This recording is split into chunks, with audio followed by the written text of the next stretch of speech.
Assalamualaikum warahmatullahi wabarakatuh.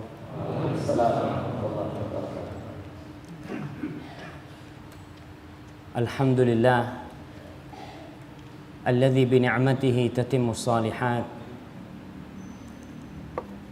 Segala puji bagi Allah Jalla Jalaluh yang karena nikmatnya kebaikan-kebaikan menjadi sempurna, yang karena rahmatnya niat-niat baik hamba dapat terlaksana. Allahumma salli wa sallim wa zid wa barik wa an'im ala abdika wa rasulika habibina wa syafi'ina Muhammad. Mau ganti mic-nya? Ya diganti aja.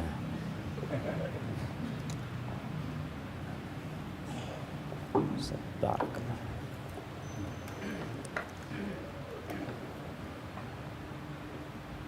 Jamaah, iya, dengar suaranya?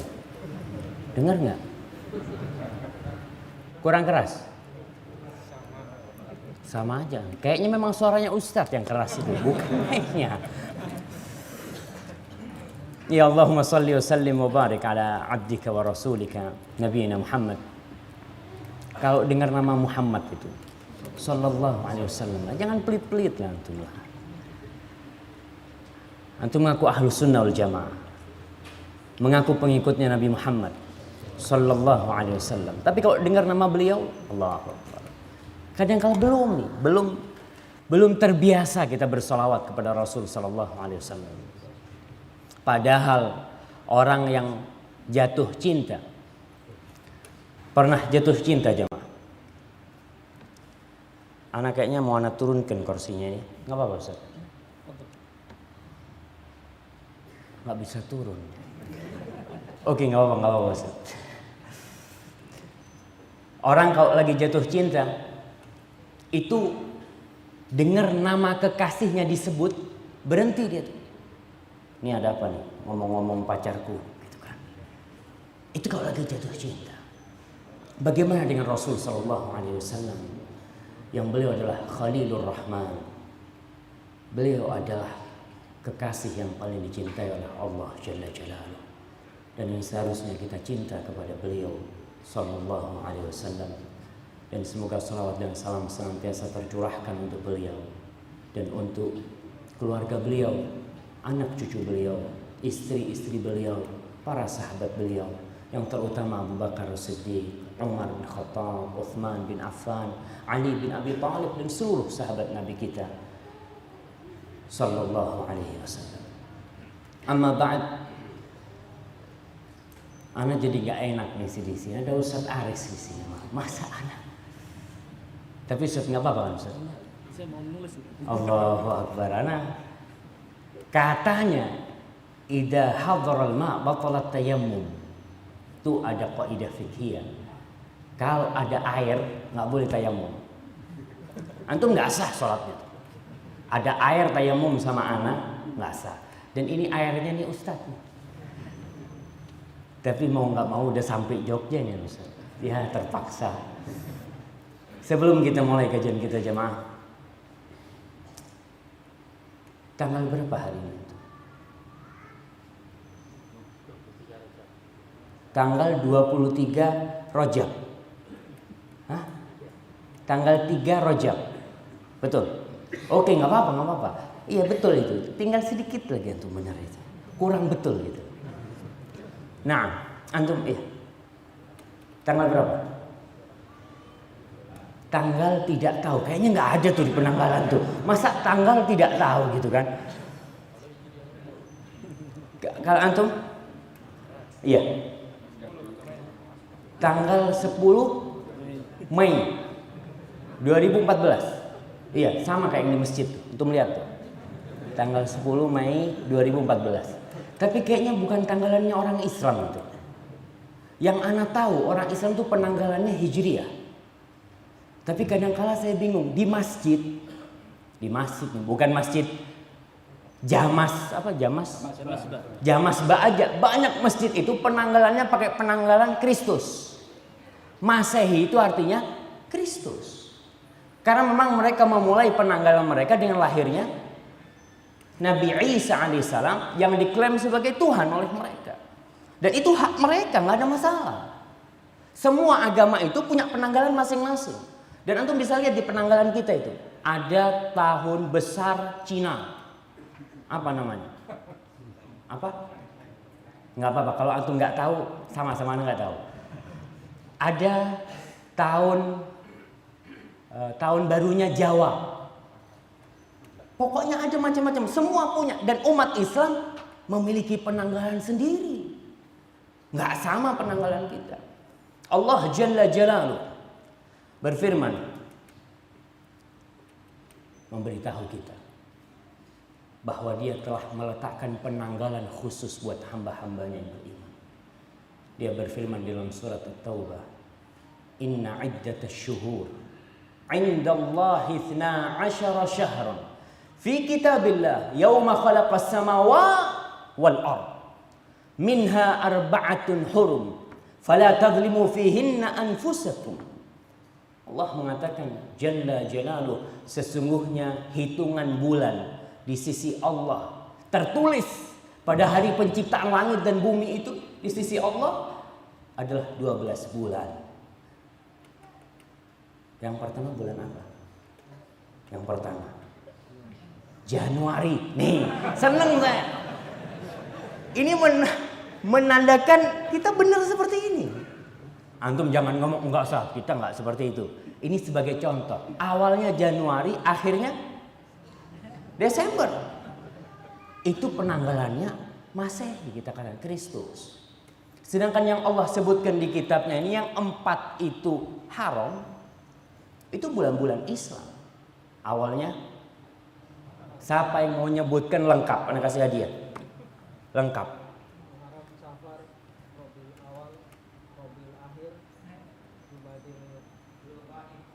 Ya, tunggu dulu lah, ada yang jawab di sini. Kok dulu kok dah gitu kan? Iya, silahkan.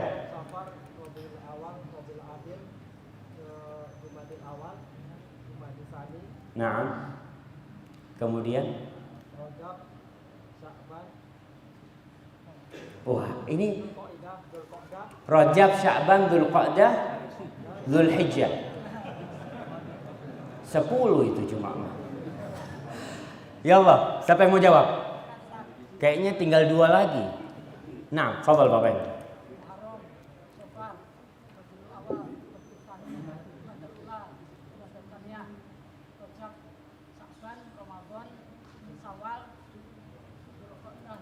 Masya Allah, barakallahu fikum. Fadhal. Antum ambil nih hadiahnya nih. Masya Allah. Ternyata nggak nyangka yang sudah jenggotnya putih bisa jawab. Biasanya kan yang tua kan sudah susah ngapalin gitu kan, nggak hafal-hafal. Kayaknya beliau ini hafal dari muda. Insya Allah. Minha arba'atul hurum. Sebutkan 4 arba'atul hurum. Ya, antum.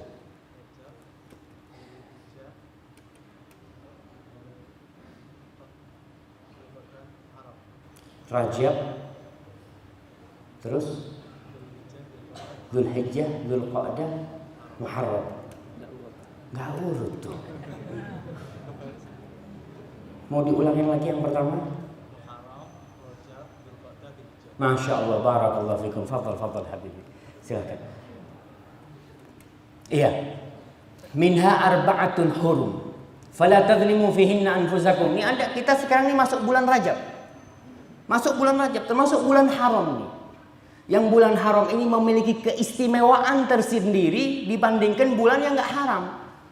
Dibandingkan dengan bulan umpamanya bulan Syawal, dibandingkan dengan bulan Safar, Rajab ini memiliki kekhususan sendiri walaupun tidak ada amalan khusus pada bulan Rajab tersebut. Maka tolonglah kita umat Islam ini penanggalannya di masjid paling enggak diganti. Bukan masjid ini aja, mana aja. Pengumuman kalau bisa. Dan alhamdulillah Muhammadiyah ini sudah memiliki penanggalan khusus. Sudah memiliki penanggalan takwim hijrinya itu sudah ada. Dan ini berkaitan dengan agama kita, jamaah. Jangan meremehkan hal itu. Itu adalah simbol sebuah peradaban. Tatkala kita mengekor kepada Kristus, kepada penanggalannya Masehi, mau nggak mau itu jadi ekor. Dan sampai kapan kita akan jadi ekor? Antum tahu kalau sapi jalan tuh, ekor itu cuma jadi cuma buat bersih-bersih. Enggak. Kita harus buktikan bahwasanya kita punya peradaban, dan ini ibadah-ibadah kita. Puasa bulan apa? Bulan apa puasa? Betul? Iya, itulah jawabnya. Puasa bulan Ramadan. Puasa tanggal 28 Juni kayaknya. Kok bisa puasa Juni itu dari mana? Kita puasa dari zaman Rasul sampai sekarang itu di bulan Ramadan. Lebaran tanggal berapa? Tanggal 1 Syawal gitu kan. Enak hidup kita ini.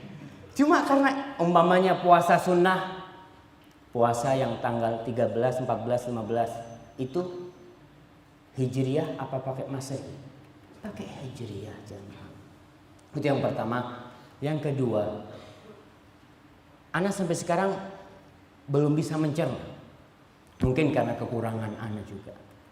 Ana ini Ustaz, melihat di masjid-masjid agung itu ada jam yang ada loncengnya Ustaz. Ketika jam sekian, teng, teng, Ana kadang-kadang berpikir, apa itu hadiah dari Belanda dahulunya? Iya, karena pada waktu itu kan Belanda pemerintahan. Dia itu menghadiahkan ke tempat-tempat ibadah. Dan Belanda kita tahu agamanya Kristen dan ibadah mereka pakai lonceng.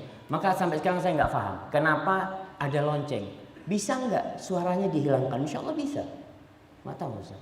Ya, ini sekedar selingan ya. Kajian kita judulnya apa? 24 jam bersama Rasul SAW. Tapi Anda dikasih waktu sampai jam 9. Kita kajiannya 24 jam. Maka siap-siap nginep semua di sini insya Allah. Panitia menyediakan makan malam. Tanggung jawab yang kasih judul 24 jam ini harus tanggung jawab. Jamaah jauh-jauh datang. Ada makan malam Ustaz? Oh ada jamaah di depan sana, ada restoran-restoran itu bisa. Alhamdulillah disediakan sama panitia. Maka ya siap-siaplah. Kayaknya udah mau azan Isya. Jam berapa azan Isya? Oh masih ada waktu. Bismillah. Yang ketiga, sebelum kita mulai, Ana sebenarnya lebih suka ditulis Syafiq bin Riza bin Hasan Basalama daripada Dr. Syafiq R. Basalama. Iya. Karena nggak cukup tempatnya yang dibuang nama bapak anak. Ini termasuk nggak birrul walidain. Iya. Antum ketika tidak menyebutkan nama ayah antum, itu termasuk gimana antum? Ayah antum yang dia salah satu penyebab antum hadir ke dunia ini, nggak disebutkan nama dia. Maka disebutlah mana? R Ustaz. Anak ini R. Al-ab al-a'la katanya. Tapi terus terang jemaah. Rasul sallallahu alaihi wasallam mengatakan ta'allamu min ansabikum ma tasilu bi arhamakum. Kalian ini pelajarin tuh nama-nama bapak kalian tuh. Supaya kalian bisa silaturahim. Supaya tahu sama sepupu kita, sama dua pupu kita. Sepupu itu bahasa Jawanya Ustaz, misanan Ustaz. Nak sana. Hah? Nak sana. Nak sana. Nak sana Madura bukan? Nak Jogja. Oh Jogja. Iya. Kita harus pelajari itu. Nasab kita itu harus kita pelajari. Jangan mengatakan Ustaz, ada apa Ustaz? Syekh Bakar Abu Zaid menceritakan di barat dulu. Di barat dulu mereka itu namanya sama. Menggunakan nasab. Umpamanya sampai sekarang mungkin sebagian masih menggunakan. Namanya Robert son of Michael begitu kan. Bin Michael. Itu untuk anak asli. Bukan hasil zina. Ada binnya. Tapi kemudian di barat itu ada pergaulan bebas yang menyebabkan banyak anak yang nggak punya bapak. Akhirnya mereka caranya kalau yang nggak resmi nikah itu Michael atau Robert Michael. Sampai terjadi kesenjangan sosial. Kelihatan nih yang anak zina sama anak hasil nikah. Kemudian dihilangkan tuh, binnya dihilangkan semua. Supaya sama rata. Dan kita pun terpengaruh. Alhamdulillah kalau nikah masih pakai bin. Ustaz. Saya pernah ada teman tanya, Ustaz, anak mau ngasih nama anak-anak Ustaz. Namanya panjang banget. Anak ngomong, sudahlah namanya Zakiyah binti Ahmad. Ah, itu kan kayak mau nikah aja Ustaz, kata dia. Kalau pakai binti itu kayak mau nikah. Bukan, binti itu namanya putriku, anaknya bapaknya. Siapa yang hafal nama sampai kakeknya yang nomor 5? Anak kasih hadiah paling besar. Nah, fadhal, paling gede nih hadiahnya. Nomor 5. Nomor 4. Nah, fadhal.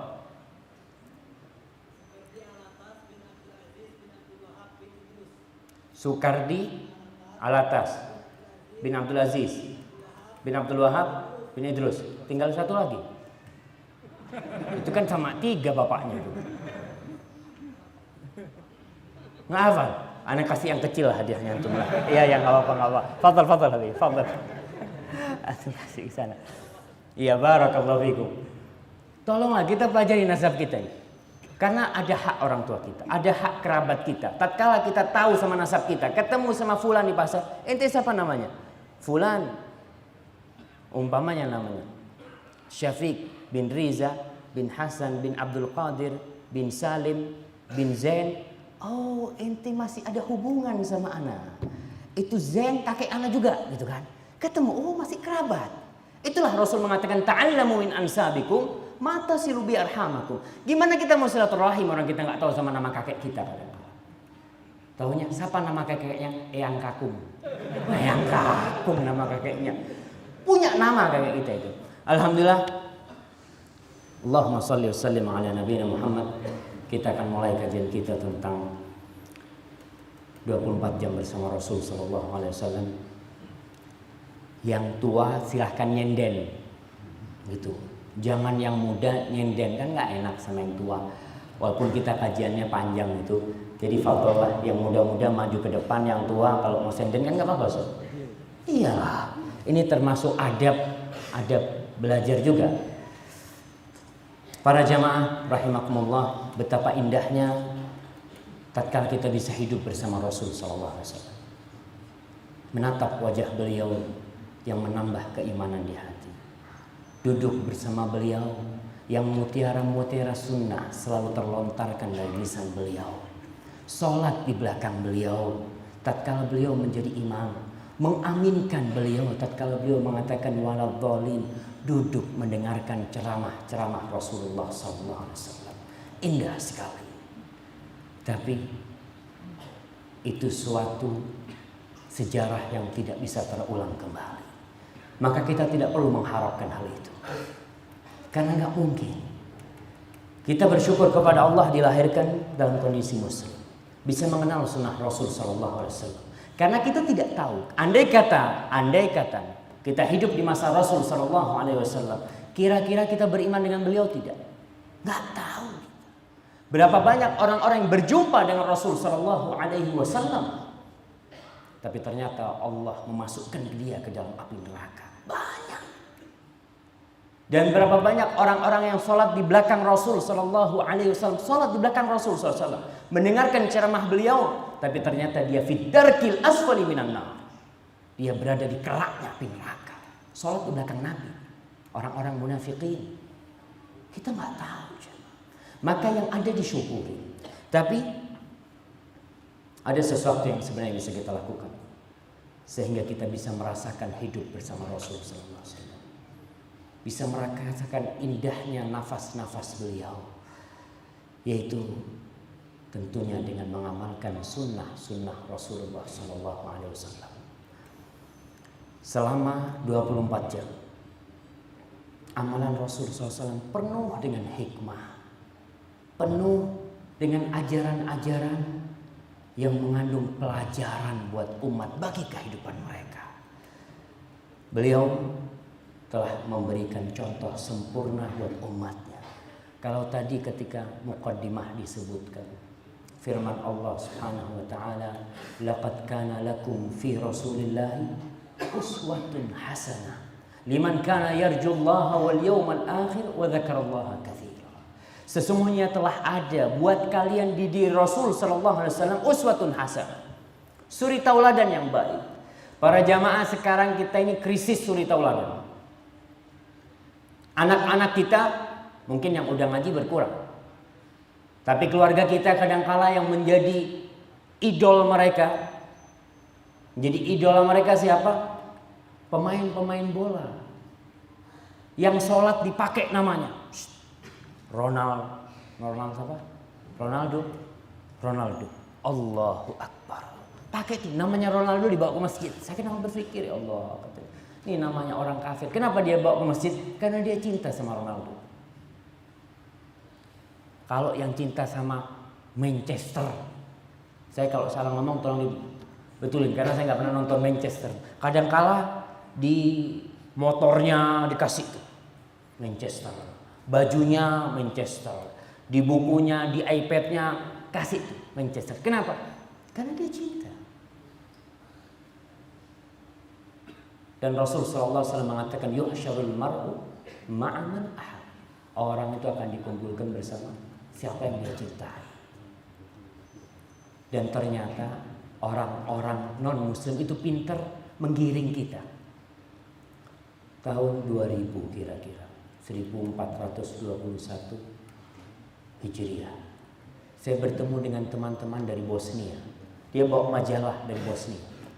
Syafiq kata dia, itu tahu, nih majalah bagus nih, majalah ini sebenarnya, tapi ada satu yang berbahaya di majalah ini.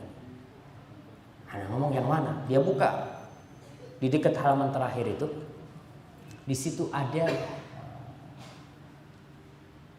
cerita tentang artis-artis, tentang bintang film. Nih, ini dibikin supaya anak-anak kita itu niru mereka. Diceritakan fulan ini bagaimana, fulan ini seperti ini, dan berapa banyak orang-orang di antara kita yang suka sama itu idola-idola mereka. Dibikin umpamanya acara idola ini, macem-macem idola, karena umat ini butuh idola. Manusia itu dilahirkan suka niru. Siapa aja, bapaknya sholat, anaknya tahu-tahu berdiri ikut sholat, Allahu Akbar. Bapaknya sujud ikut nungging dia. Karena manusia diciptakan itu suka meniru, maka diciptakanlah, dibuatlah idola-idola, panutan-panutan, agar orang itu meniru mereka. Ustaz. Alhamdulillah wassalatu wassalamu ala Rasulillah wa ala alihi wa sahbihi wa man walah wa ba'd. Saya sampai sekarang masih bingung. Soalnya waktunya tetap sampai jam 8.30, Ustaz. Kita 24 jam, Ustaz. Bersama sunnah Rasul sallallahu alaihi wasallam. Jadi kalau lebih sedikit, tahanlah jemaah. Kayaknya sudah pada makan-makan, Ustaz. Ini ada suara. Tapi alhamdulillah jemaah. Sebelum kita lanjutkan 24 jam bersama sunnah Rasul SAW. Sunnah tadi sama Bapak Kapolsek sudah disinggung sedikit. Sunnah itu adalah sesuatu yang baik. Nah, jelas. Sunnah itu pasti baik. Kalau tidak baik bukan sunnah namanya. Definisi sunnah, insya Allah semuanya tahu lah. Sunnah itu adalah perbuatan Rasul Sallallahu Alaihi Wasallam, perkataan beliau, perilaku beliau, sifat-sifat beliau, baik itu sifat akhlak beliau atau sifat jasmani beliau, kemudian persetujuan beliau itu termasuk sunnah Rasul SAW. Tapi ada sunnah di dalam bab fikih. Ada sunnah di dalam bab fikih. Siapa yang tahu artinya? Antum? Udah jawab tadi belum? Belum? Oke, silahkan.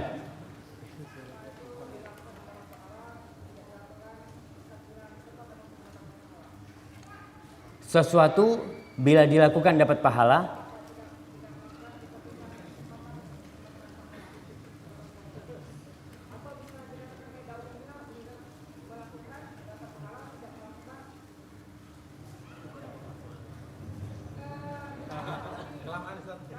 Iya. Oke.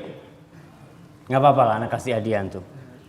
Antum belajar sunnah lagi nanti kan, tapi kan. Nah, fadhal. Ya, untuk kasihkan ke sana. Sunnah itu yang ma'ruf nih.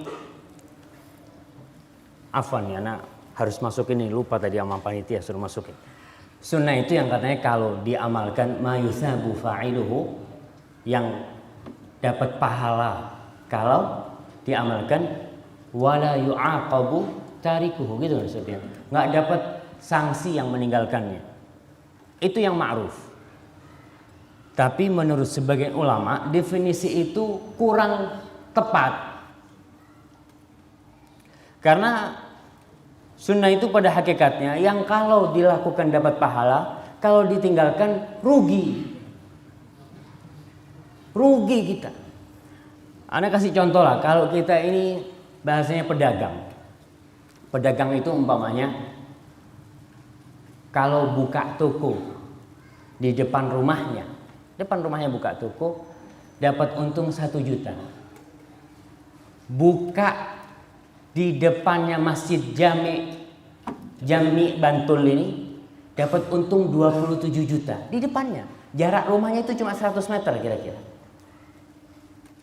Di depan rumahnya dapat 1 juta. Di depan masjid dapat 27 juta. Kira-kira dia milih yang mana? Insya Allah berangkang ke masjid. Berangkang. Kenapa? 27 juta ente tadi. Fulus ini. Bukan kereweng ini. Duit ini kata dia. Cuma orang kan mikirin enggak? Ya kan cuma sunnah. Kalau dikasih amalan sunnah itu jawabnya kan cuma sunnah. Padahal dia itu kalau dagang hitung-hitungannya Masya Allah detail banget dia. Tapi kenapa dengan pahala? Itulah jamaah. Pahala sunnah ini bukan duit. Umpamanya baca Al-Quran, sunnah apa wajib?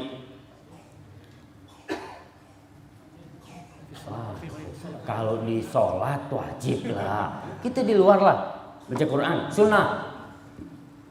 1 kali 1 ayat, 1 huruf 10 kebaikan gitu kan. 2 huruf 20, 3 huruf 30 kali. Tapi subhanallah banyak orang yang nggak ngaji. Karena pahalanya bukan duit. Coba antum alif lam mim keluar duit. Masya Allah. Zalikal kitabulah, itu kenceng tuh ngajinya tuh. Karena pahalanya duit. Cuma pahala sunnah ini bukan fulus hitungannya. Maka kebanyakan orang meremehkan.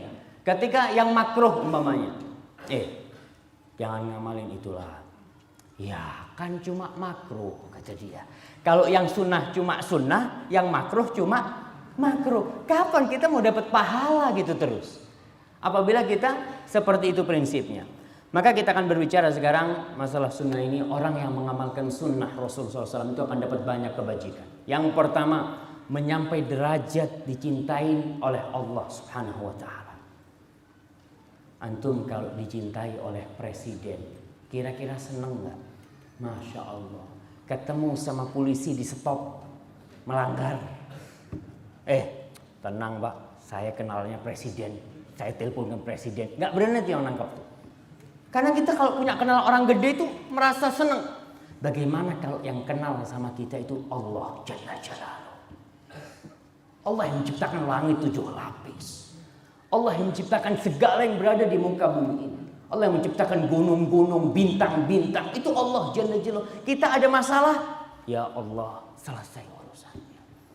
Allah Subhanahu wa Ta'ala berfirman dalam sebuah hadis qudsi, man ada li waliyan faqad adzantuhu bil harb. Barang siapa yang memusuhi kekasihku, waliku, maka aku mengumumkan perang sama dia. Allah mengumumkan perang kepada orang yang menyakiti kekasih Allah Jalla Jalaluhu. Kemudian Allah mengatakan, wa ma taqarraba ilayya 'abdi bi syai'in ahabba ilayya mimma aftaradtuhu alaihi. Dan tidaklah hambaku mendekatkan dirinya kepadaku lebih aku cintai daripada yang wajib-wajib. Tuh, kalau ingin dicintai Allah, amalkan yang wajib-wajib. Jangan sholat tahajud, Masya Allah, 11 rakaat. Sholat tahajud 11 rakaat dari jam 1 malam sampai jam 3. Masya Allah. Sholat subuh jam 7. Tahajud jam 1, jam 3, sholat subuh jam 7. Nggak benar. Yang benar itu yang wajib, yang fardu-fardu. Ini Allah cintai. Maka jangan sampai meninggalkan yang fardu demi yang sunnah. Kemudian Allah mengatakan, "Wa ma yazalu 'abdi yataqarrabu ilayya bin nawafil hatta uhibba." Dan hambaku itu terus mendekatkan diriku dengan yang sunnah-sunnah, dengan yang nggak wajib, yang hukumnya sunnah-sunnah, sampai aku cinta kepada dia, kata Allah. Kalau sudah cinta, selesai urusan. Apapun yang kita lakukan, dalam kondisi seburuk apapun, kalau Allah cinta sama kita, kita hanya perlu mengikhlaskan doa, ya Allah, bantulah hamba-Mu ya Allah. Selesai. Yang kedua, faedahnya sunnah nih, melengkapi yang wajib, melengkapi, menyempurnakan amalan yang fardu kita. Hampir semua amalan itu ada sunnahnya. Zakat, ada zakat wajib, ada zakat sunnah. Sholat seperti itu, ada sholat yang wajib 5 waktu, betul, yang wajib 5 waktu. Apa yang 5 waktu kita sudah sempurna? Lah kadang-kala Allahu Akbar, itu motor dari kunci belum tadi ya, sampai at-tahiyat, Assalamualaikum, kabur lihat motornya, alhamdulillah masih ada motornya. Kadang-kala orang sholatnya nggak sempurna. Rasul sallallahu alaihi wasallam mengatakan, awwalu ma yuhasabu bihil abdu yaumal qiyamah as-shalat. Yang pertama dihitung tuh dari amalannya, kita bakal dihisap amalan kita. Akan ada hitung-hitungannya. Yang menghitung bukan KPK. KPK akan melihat dari tahun sekian sampai sekian ente punya harta berapa gitu kan. Yang menghitung ini Allah Jalla Jalaluhu, yang alimun bidzatis sudur, nggak ada yang tertinggal. Faman ya'mal mithqala dzarratin khairan yarah. Sebesar atom yang kecil itu bakal datang dia melihatnya. Baik itu baik atau yang buruk. Yang pertama dihisab itu as-shalah. Kemudian kalau sholatnya sempurna, ya udah itu sempurna. Fa in kanat naqisatan, kalau ternyata sholatnya kurang sempurna. Masalah sholat nih penting banget. Allah mengatakan kepada malaikatnya, "Unzuru li 'abdi hal lahu min nawafil." Coba lihat nih, hambaku ini punya enggak amalan-amalan sunnah? Ada. Itulah amalan sunnah itu yang akan menyempurnakan sholat-sholatnya. Seperti itu amalan-amalan yang lainnya. Zakat kita, puasa kita. Ada orang yang alhamdulillah ketemu puasa cuma bulan Ramadan. Alhamdulillah. Tapi ada orang yang tengah bulan dia puasa karena dia takut. Apa Ramadanku sempurna? Mungkin banyak yang kurang sempurna. Itu faedah mengamalkan sunnah yang kedua. Yang ketiga, kita akan terhindar dari amalan-amalan yang gak nyunnah. Karena waktu kita sudah full. Antum kayak nih botol. Botol ini kalau sudah full mau diisi lagi nggak bisa. Tapi kalau botolnya cuma setengah bisa diisi lagi. Maka dengan kita mengamalkan yang sunnah-sunnah itu nggak ada ruang untuk amalan-amalan yang tidak diajarkan oleh Rasul SAW untuk masuk. Karena kita sudah tutup ruangnya. Yang keempat, ya kita mengagungkan syiar-syiar Allah Subhanahu wa taala. Azan. Kita mengagungkan syiar-syiar Allah, ibadah-ibadah sunnah yang lainnya.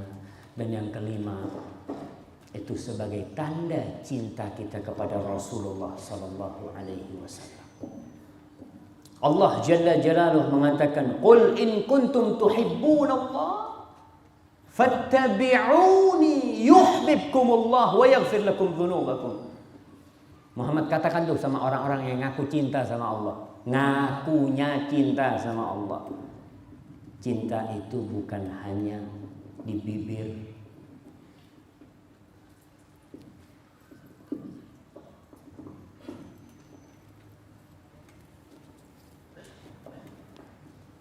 Masya Allah, ini selingan. Nah, cinta itu bukan hanya di bibir. Wah, saya cinta sama Allah, saya cinta sama Rasulullah. Buktinya, mana buktinya kau cinta? Ada seorang suami ngomong sama istrinya, "Dek, aku cinta banget sama kau. Istri yang ngomong, gombal kau bang. Datang tiap malam jam 12 malam. Gitu kan. Kadang-kadang kan nggak ada bukti. Begitu pula cinta kepada Allah Jalla Jalla, ada buktinya. Buktinya. Apa? Qul in kuntum tuhibbuna Allah fattabi'uni. Ikutin aku, kata Rasulullah sallallahu alaihi wasallam. Tatkala itu yuhibbukumullah wa yaghfir lakum dzunubakum. Maka Allah akan cinta kepada kalian dan Allah akan mengampuni dosa-dosa kalian. Masya Allah, ada yang marah ini. Nah, oke, itu faedah-faedah dari kita mengamalkan sunnah-sunnah Rasul sallallahu alaihi wasallam. Jangan merasa sudah banyak pahalanya. Ada di antara kita yang merasa, oh, anak ini udah cukup besar. Gak ada waktuku kecuali untuk beribadah. Alhamdulillah. Kita bersyukur. Tapi coba dilihat, apakah amalan itu dianjurkan oleh Rasul sallallahu alaihi wasallam. Maka kita hari ini akan mengkaji. Hari ini tanggal berapa jemaah? Tanggal 10. Tanggal 11 kita hari ini. Karena mulainya tanggalan Hijriyah itu dengan terbenamnya matahari. Kita tanggal 11. Bulan apa? Rajab, betul. Rajab 1435 Hijriah. Maka kita akan mulai dari pagi tadi. Kita nggak mau mulai dari malam kan? Kan mulainya hari ini. Tapi dari terbenamnya matahari, bingung juga kita. Tapi yang ana tulis dari pagi nih jemaah. Mungkin nanti ustadznya dibetulin. Iya, di pagi hari itu apa sih yang dilakukan oleh Rasul sallallahu alaihi wasallam kalau bangun dari tidur? Mengusap wajahnya, mengusir tidur. Mengusap wajahnya, ngusir tidur. Jadi orang kalau bangun itu kadangkala mau subuh, namanya orang tidur itu nikmat banget. Bekernya udah dipasang nih. Jam berapa dipasang? Jam 7. Jam 7. Biasanya dipasang jam 4. Bunyi kering kering. 5 menit lagi hidup lagi. Kering kering. Rasul sallallahu alaihi wasallam dalam hadis riwayat Imam Bukhari dan Muslim, istaiqadha Rasulullah sallallahu alaihi wasallam fajalas yamsahu an-nauma an wajhihi biyadihi. Rasulullah SAW bangun itu duduk. Kemudian beliau mengusap tidur itu dari wajahnya. Orang kalau tidur biasanya kan ya ada kotoran di wajahnya. Kalau antum kepingin bangun, duduk. Imam bangun mau sholat malam, mau sholat subuh. Tapi kalau bangun masih rebah-rebahan, subhanallah. Nggak usah ngomong orang lain. Anak kadang ngelihat jam 3 nih, jam 3. Bentarlah 5 menit, bangun jam 4 lewat udah. 5 menitnya itu nggak kerasa, namanya orang tidur. Jangan 1 jam. Ashabul Kahfi, berapa tahun mereka tidur? 309 tahun. 309 tahun Masehi apa Hijriah? Hijriah, ingat Hijriah tuh. Qamariyah. Iya, 309 tahun. Kalau Masehinya 300 tahun kira-kira. Itu mereka tidur, bangun, kerasanya baru aja tidur mungkin setengah hari. Apalagi kita. Maka yang mau bangun sunnahnya nih duduk. Kalau mau bangun duduk, udah. Kalau orang duduk itu walaupun ngantuk, mau nggak mau miring-miring sedikit, tapi masih duduk. Tapi kalau rebahan habis biasanya, hilang. Yamsahun naum an wajhi, diusap tuh tidur, diusir dari wajahnya. Kemudian baca doa bangun tidur. Mana yang hafal doa bangun tidur? Nggak ada hadiahnya, teman-teman. Nggak apa-apa. Fadhal. Anak-anak kasih hadiah. Hadiahnya gede-gede, masa doa bangun tidur gede-gede? Iya, doanya 2, bukan 1. Yang ingat 1. Ya hadiahnya yang kecil aja, kalau yang 1. Nah, fadhal. Artinya kita mau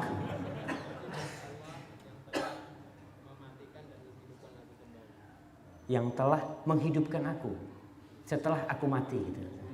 Kemudian kepadanya Allah barakallahu fikum. Fadhal ya habibi. Nah, silakan untuk kasih ilmu mereka. Nah, doa sebelum tidur. Siapa yang tahu? Antum nu ingat yang datang kajian ngantuk baca doa. Loh, Ustaz boleh kan Ustaz? Kalau ngantuk banget baca doa gitu kan. Jangan nanti mimpinya buruk-buruk di masjid gitu kan lagi kan. Apa doanya kalau mau tidur? Bismika Allahumma amutu ahya. Kita lihat Rasul SAW baca doa ini. Mengingatkan bahwa hidup kita ini hanya 24 jam. Nggak tahu apa kita bakal bangun lagi di pagi harinya. Kita diikat dalam kehidupan ini supaya ingat mati. Itu ajaran Rasul SAW. Ilaihin nusyur, ilaihil masir. Selalu kita diingatkan. Kita bakal mati. Ada orang yang dari pagi sampai siang, sampai sore, sampai malam cari dunia. Tapi ketika dia mengatakan Bismillahirrahmanirrahim, amut. Iya, aku bakal mati ya. Aku nggak tahu bakal bangun lagi nggak nanti pagi. Ketika bangun, alhamdulillah. Alladzi ahyana ba'dama amatana wa ilaihin nusyur.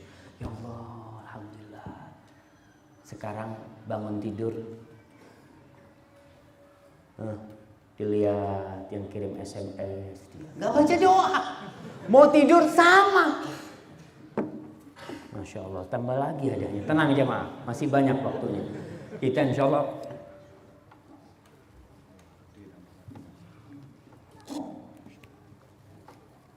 alhamdulillah.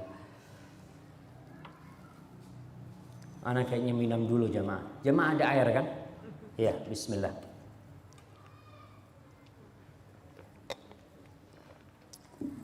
Ingat mati.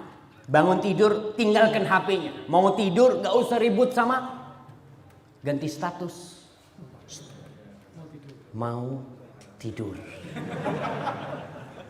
Bangun tidur, bangun. Alhamdulillah, anak sudah sholat tahajud. Ada apa laporan sama teman-temannya sudah sholat tahajud itu? Itu antara kita sama Allah Jalla Jalla. Udah, HP-nya taruh. Jangan dibuka itu HP-nya sampai kita menyelesaikan sunnah-sunnah Rasul SAW dan kewajiban kita. Oke, baca doa itu. Kemudian doa yang lainnya, kalau yang tadi diriwayatkan Imam Bukhari dan Muslim, diriwayatkan Imam Tirmidzi, alhamdulillahilladzi afani fi jasadi wa radda alayya ruhi wa adzina li bi dzikri. Alhamdulillah yang telah menyembuhkan jasadku. Nikmat jemaah bisa bangun lagi itu. Banyak orang yang subuh bangun kiplih, nggak bisa, sakit, digotong ke rumah sakit sama keluarganya. Maka kita bersyukur tuh bangun langsung alhamdulillah. Hilladzi afani fi jasadi wa radda alayya ruhi. Ruhku balik. Kemudian wa adzina li bi dzikri, mengizinkan aku untuk ingat Allah. Berapa banyak orang yang bangkit dari tidurnya langsung ingat dengan duitnya. Fulan punya utang nih, aku mau tagih hari ini. Sudah, mana ingat Allah Subhanahu wa ta'ala. Kemudian sunnahnya lagi bersiwak. Bangun tidur nih, sebelum wudu, kana Nabi sallallahu alaihi wasallam idza qama minal lail yashusu fahu bisiwak. Rawahul Bukhari Muslim. Rasulullah SAW kalau bangun di malam hari itu, beliau bangunnya memang malam hari sampai subuh, tidur sebelum subuh sedikit, beliau itu bersiwak kalau bangun, dan itu mengusir tidur. Sekarang siwaknya pakai apa? Boleh nggak pakai kayu jati? Boleh nggak? Ustaz, boleh nggak? Soalnya anak lihat di sini kan kayu jati semua gitu kan. Kayaknya terlalu mahal gitu. Boleh siwak pakai kayu apa aja asalkan nggak beracun. Itu yang pertama. Yang kedua, bukan milik tetangga. Antum nggak boleh tuh pohonnya tetangga gitu kan. Nggak boleh, harus yang halal. Jadi boleh antum bersiwak, tapi tidak membahayakan. Jangan bersiwak pakai bambu. Ya, bersiwak. Saya sampai sekarang tetap mengharapkan kepada teman-teman yang di IPA mungkin ya, yang dia di perkebunan atau apa, untuk bisa menemukan di Indonesia ini pohon yang bisa buat siwak. Itu pahalanya insya Allah sampai kiamat dicatat. Itu pohon arok itu adanya di Arab sana. Tapi di Indonesia banyak sekali pohon macam-macam. Tinggal diteliti mana yang kira-kira itu tidak bergetah ya. Ada orang pakai siwak tahu-tahu nggak bisa buka mulutnya gitu kan. Karena bergetah itu kan karena nggak ngerti. Maka ini butuh orang-orang yang alim di bidangnya mencari. Buat umat loh. Dan insya Allah pahalanya akan nyambung nanti. Siwak. Kayu apa? Kayu manis. Waduh, kayu manis antum kayaknya jadi sayuran nanti tuh. Tapi perlu ada penelitian, harus ada riset. Di hutan Indonesia yang begitu banyaknya harus ada. Antum niatkan, ya Allah, aku ingin berkhidmat buat umatnya. Supaya umat Islam ini sholat bisa bersiwak. Yang ada siwak kadangkala beli di Saudi, ya udah kering tuh. Mau sholat tuh. Karena pada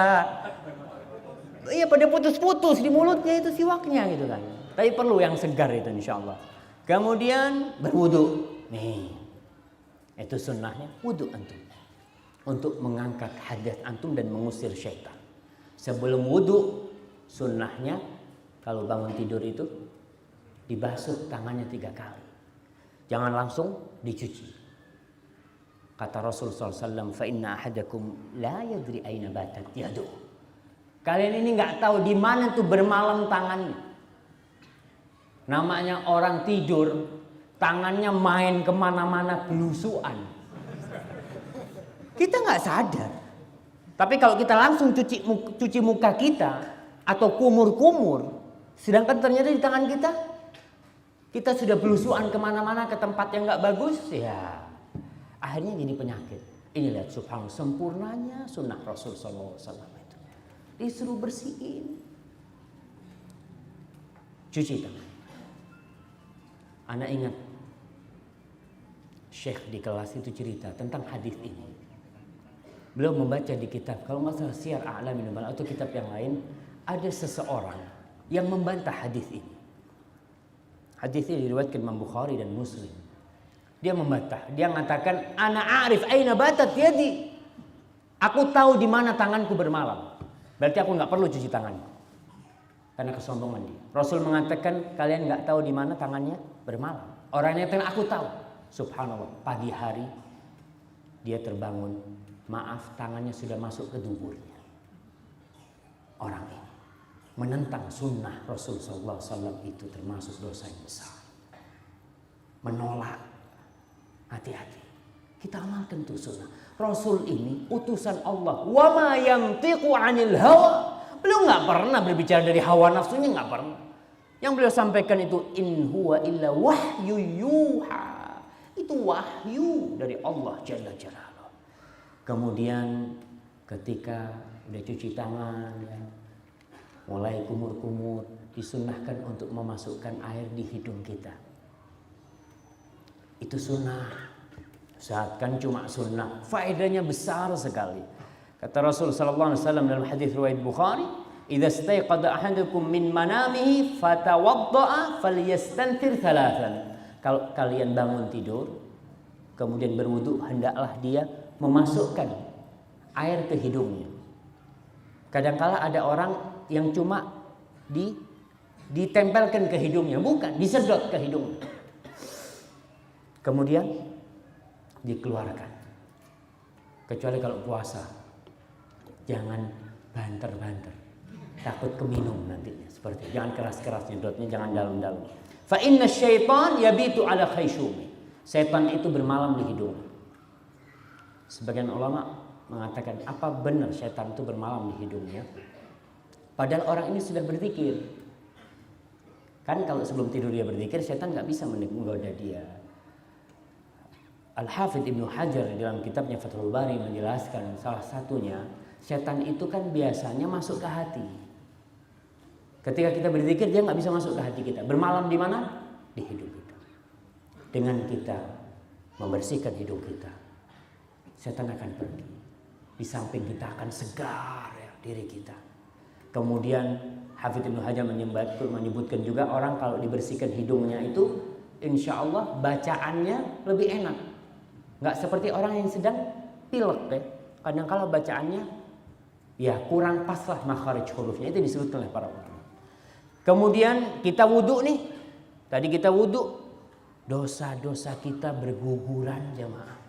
Dosa kita. Wudu kapan saja.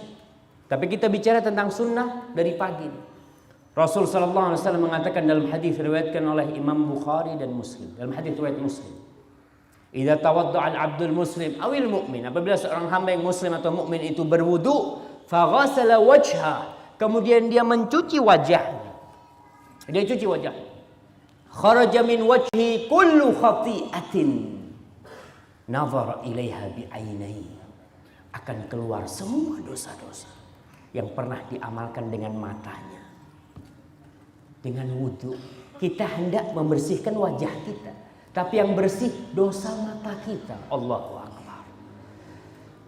Kemudian ma'al ma' atau ma'akhir qatril ma', akan gugur dengan akhir air di wajah kita. Wa idza ghassala yadayhi, kalau dia cuci tangannya sama, dosanya akan keluar dari tangannya yang pernah dilakukan oleh tangannya. Yang pernah memukul orang, pernah menduting, duting ini bahasa Indonesia apa? Menunjuk. Nah, menunjuk orang kadangkala enggak benar. Itu akan keluar dosa-dosa dari sana yang pernah dilakukan oleh tangan kita. Kemudian kalau dia cuci kaki, sama seperti itu. Dosanya akan dibersihkan. Alhamdulillah Ustaz, kaki ana selalu kajian. Ya, kalau ada kajian. Kalau nggak ada kajian, kemana kaki? Kita nggak tahu kadang-kala kaki kita melangkah ke tempat-tempat maksiat. Dengan wudhu berguguran tuh dosa-dosa. Itu hadis riwayatkan Muslim. Kemudian setelah wudhu baca doa setelah wudhu. Ini sunnah, Ustaz. Kan cuma sunnah. Ingat, kita lihat apa pahalanya. Rasul SAW dalam hadis riwayatkan Muslim mengatakan, tidaklah seorang berwudhu kemudian dia berkata, Ashhadu an la ilaha illallah wahdahu la syarikalah wa ashhadu anna Muhammadan abduhu wa rasuluh illa futihat lahu abwabul jannati thamaniyah yadkhulu min ayyiha syaa. Orang kalau baca doa setelah wudu, tadi doanya asyhadu an la ilaha illallah wahdahu la syarikalah wa asyhadu anna Muhammadan abduhu wa rasuluh, niscaya Allah akan bukakan buat dia 8 pintu surga. Buat dia. Berapa jumlah pintu neraka? Antum hati-hati antum. Kalau nggak tahu sama pintu neraka nanti paling nggak kan kita bisa membedakan. Ah nih pintu neraka jumlahnya sekian. Kita bisa berlindung dari Allah. Berapa jumlah pintu neraka? Ah, dapat bisikan antum tuh. Iya 7.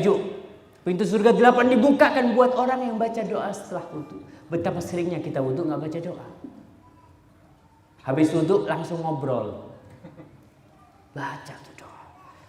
Kemudian sholat 2 rakaat fajar. Rakaatul fajri khairun minad dunya wa ma fiha. 2 rakaat subuh tuh, yang sebelum subuh, yang setelah azan ya. 2 rakaat qobliyah subuh yang setelah azan itu lebih baik daripada dunia dan isi. Bisa dibayangkan. Antum kalau kehilangan untung 1 hari 10 juta, insya Allah nangis. Iya. Seharusnya Anda dapat untung 10 juta. Antum kehilangan untung 1 M, insya Allah separuh edan. Iya. Sebagian orang itu kalau kehilangan keuntungan 1 M seharusnya dia dapat nih. Hilang waktu, dia kadang-kala stres. Harus diruqyah gara-gara kehilangan 1 M. Tapi ketika kita kehilangan dunia yang lebih baik dari dunia dan isinya, santai kita. Santai. 2 rakaat sebelum subuh itu lebih baik daripada dunia dan isinya, jemaah. Kita santai, nggak pernah ribut. Bahkan ada orang-orang yang tidak pernah berpikir kehilangan itu. Ustaz, alhamdulillah anak sholat subuh. Ustaz. Ya alhamdulillah gitu. Itu yang wajib. Tapi untuk menyempurnakan nih dunia dan isinya.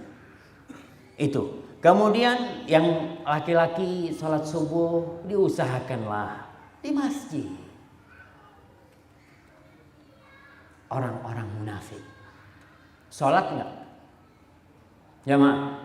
Orang-orang munafik di masa Rasul sallallahu alaihi wasallam salat enggak? Salat mereka. Yang jadi imam siapa? Rasulullah sallallahu alaihi wasallam imamnya. Ada orang munafik ternyata. Rasul mengatakan azqalus salati 'alal munafiqin salatul isya wa salatul fajr. Yang paling berat salat buat orang-orang munafik itu salat isya dan salat subuh. Kalau salat isya ya mereka salat berjamaah sebagian ke masjid. Ada yang nggak ke masjid, ada. Dan biasanya yang terlihat nggak ke masjid orang-orang munafik pada waktu itu. Kalau sholat duhur itu kan terang, banyak orang yang kelihatan. Nih, aku nak masjid. Karena Allah mengatakan, Innal munafiqina yukhadi'una Allah wa huwa khadi'uhu.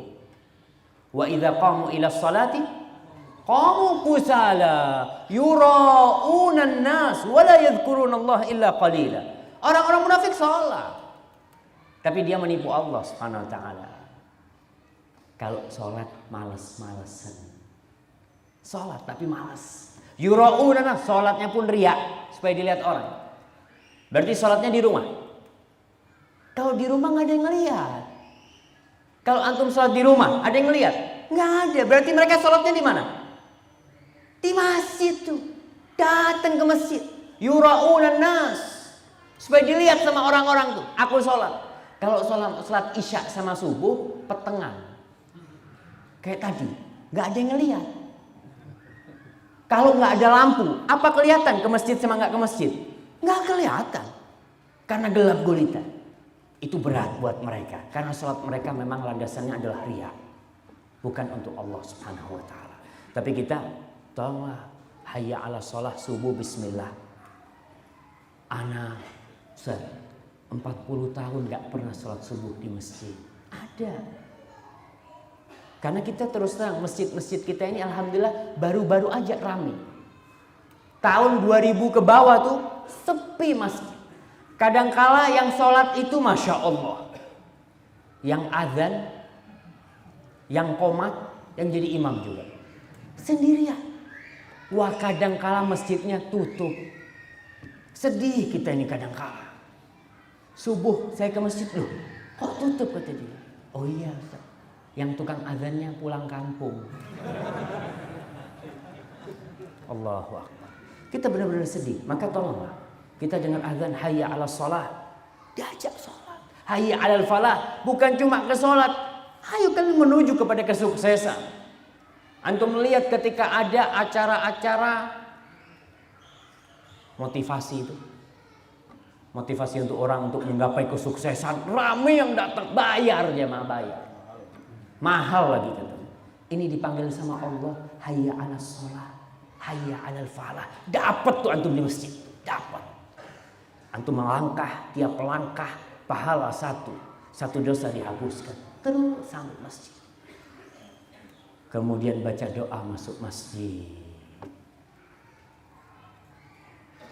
Ana mau kasih hadiah. Siapa yang tahu doa jalan ke masjid? Iya, fadhal.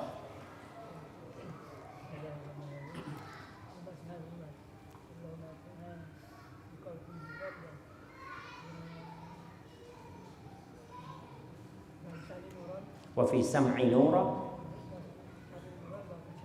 wa fi basari nura.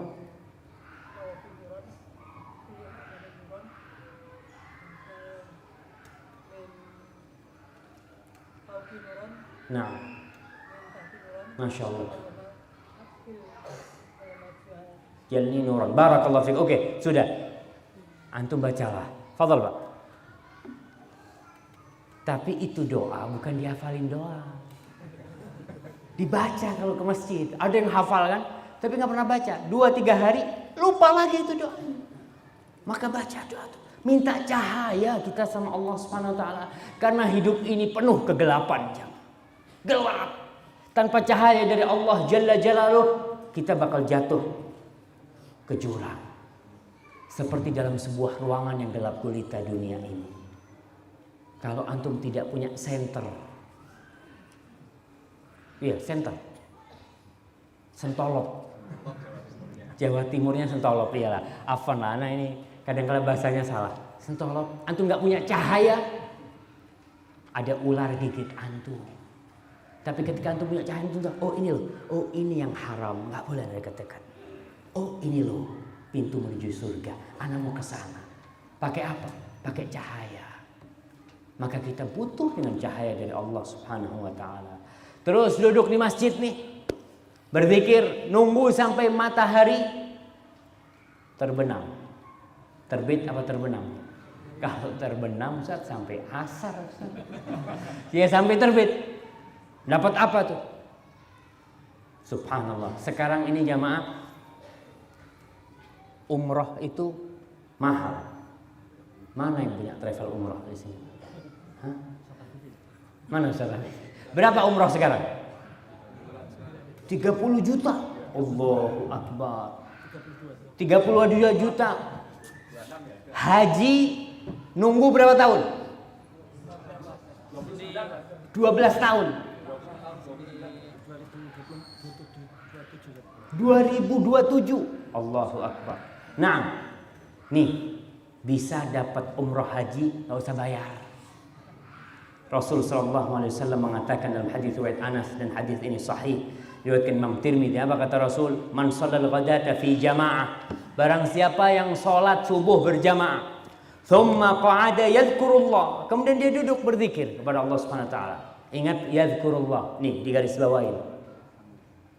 Bukan main BB. Ada duduk di masjid Facebook gitu, nggak dapetin. Karena hadisnya itu yadhkurullah. Zikir, mau ngaji, mau sholawat buat Rasul sallallahu alaihi wasallam. Apa aja berzikir. Hatta tatlu asy-syams, sampai matahari terbit. Jaraknya sebentar jemaah. Thumma shalla rak'atain, terus dia salat 2 rakaat. Kanat lahu ka ajri hajjatin wa umratin tamatin. Dia akan mendapatkan pahala umroh dan haji yang sempurna, Allahu Akbar. Jadi nggak perlu antum daftar. Hah? Nggak perlu daftar. Kalau belum haji daftar, antum harus haji, wajib. Jangan habis pulang dari masjid, masjid apa mana lupa terus. Jamasbah. Topinya hitam ganti putih. Ente kok ganti topi putih? Habis haji anak. Katanya Ustadz kalau nunggu dari subuh sampai matahari terbit, haji kata dia. Ya nggak seperti itulah. Itu pahalanya. Tapi belum haji tetap antum. Antum jangan nulis di namanya haji. Ha gitu kan. Tanya sama temennya, ente ha dari mana? Dari Jamasbah. Gitu kan. Nah, itu pahalanya. Tapi tetap haji itu tetap wajib bagi yang mampu gitu kan. Yang nggak mampu, Allah telah menyediakan pahala. Subhanallah, rahmatullahi wasi'ah. Allah telah jadikan peluang bagi orang-orang yang tidak mampu berangkat haji. Nggak bisa, dia nggak punya duit memang. Sampai mati nggak bisa haji, dan sampai mati tidak pernah duduk di masjid sampai matahari terbit. Kan eman-eman jemaah. Paling nggak mati tapi sudah dapat pahala umroh dan haji yang sempurna. Ini sunnah Rasul sallallahu alaihi wasallam. Kemudian jangan tidur habis subuh. Kadang-kala banyak orang nih habis subuh sholatnya di sebelah tempat tidurnya. Allahu Akbar. Cepet-cepetan. Assalamualaikum, kepalanya sudah dibantal. Langsung. Nah, Rasul sallallahu alaihi wasallam, ya Allah, beliau mengatakan Allahumma barik ummati fi bukuriha. Ya Allah, berkahin tuh buat umatku di pagi hari mereka. Berkah tuh pagi hari. Banyak sekali yang bisa kita lakukan di pagi hari. Anak kayaknya harus minum lagi nih, Ustaz. Alhamdulillah waktunya masih banyak, jemaah.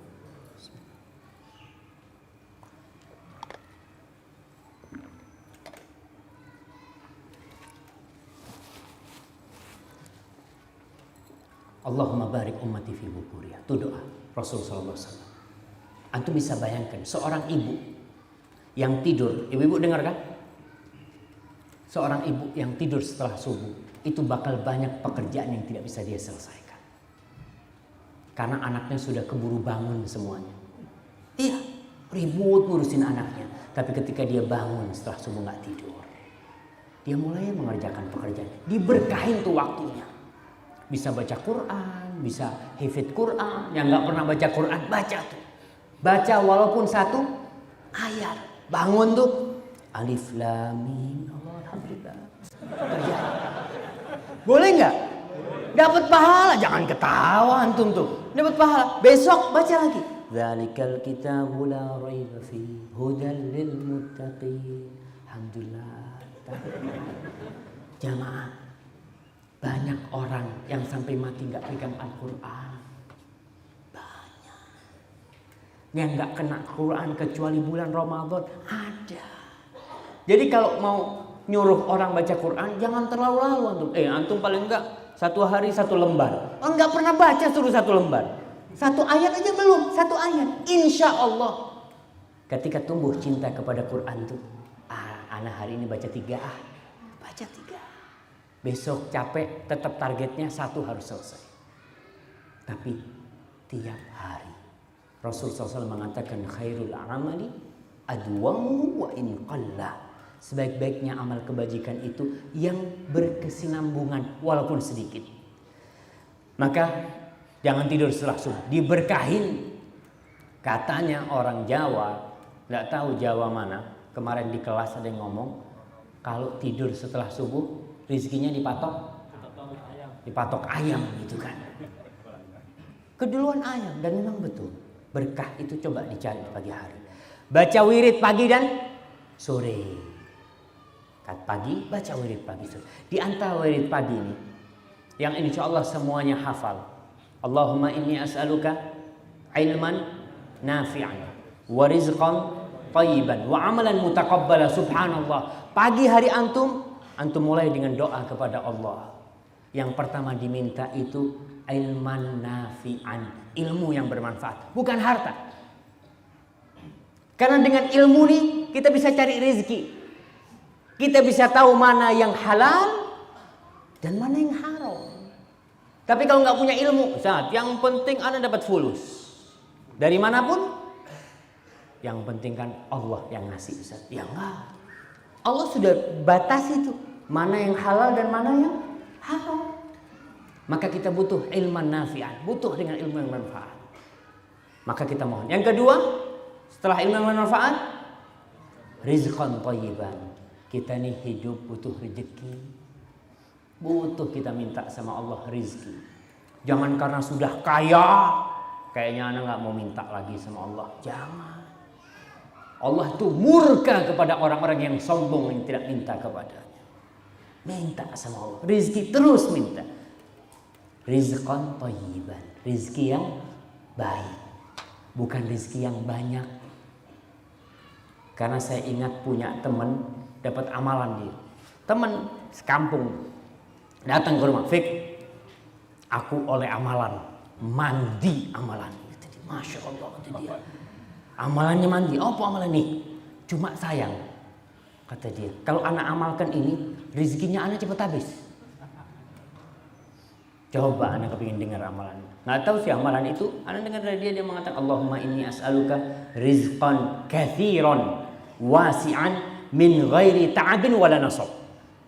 Ya Allah, aku minta kepadamu rezeki yang banyak, yang luas, yang nggak perlu capek-capek dapat. Betul kata dia, nggak perlu capek-capek, habisnya nggak capek-capek juga.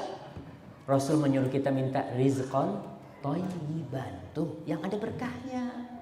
Banyak nggak berkah buat apa? Ya Ustaz, tapi banyak berkah lebih bagus. Ya tentulah banyak berkah lebih bagus, tapi kan kadang-kala kita dikasih sedikit sama Allah. Yang ketiga, kita juga mau masuk surga. Rizki itu modal untuk dunia kita. Masuk surga butuh modal, itu amal. Kita minta amalan mutaqabbalan, amalan yang diterima, bukan yang banyak, bukan yang diterima sama Allah Subhanahu wa taala. Banyak tidak diterima buat apa?